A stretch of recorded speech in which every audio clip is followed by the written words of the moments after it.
حدیث نمبر 3384۔ حضرت ابو سلمہ بن عبد الرحمن فرماتے ہیں کہ انہوں نے ام المؤمنین حضرت عائشہ رضی اللہ تعالیٰ عنہ سے پوچھا کہ رسول اکرم صلی اللہ علیہ وسلم کے ازواج مطہرات کا مہر کتنا تھا؟ انہوں نے فرمایا آپ کے ازواج مطہرات کا مہر 12 اوقیہ اور 1 نش ہوتا تھا۔ ام المؤمنین نے پوچھا جانتے ہو نش کیا ہے؟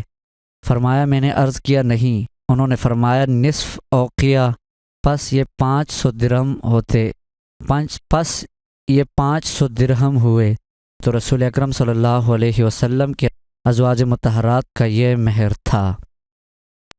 حدیث نمبر 3385۔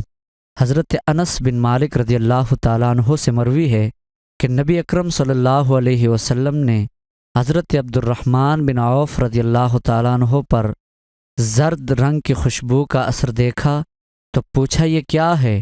عرض کیا یا رسول اللہ صلی اللہ علیہ وسلم میں نے ایک عورت سے گٹھلی کے برابر سونے پر نکاح کیا ہے۔ آپ نے فرمایا اللہ تعالیٰ تمہیں برکت دے اور اب ولیمہ کرو اگرچہ ایک بکری کے ساتھ ہو۔ حدیث نمبر 3386۔ حضرت انس رضی اللہ تعالیٰ عنہ سے مروی ہے کہ حضرت عبد الرحمن بن عوف رضی اللہ تعالیٰ عنہ نے عہد رسالت میں گٹھلی کے برابر سونے پر نکاح کیا تو رسول اکرم صلی اللہ علیہ وسلم نے ان سے فرمایا ولیمہ کرو اگرچہ ایک بکری ہو۔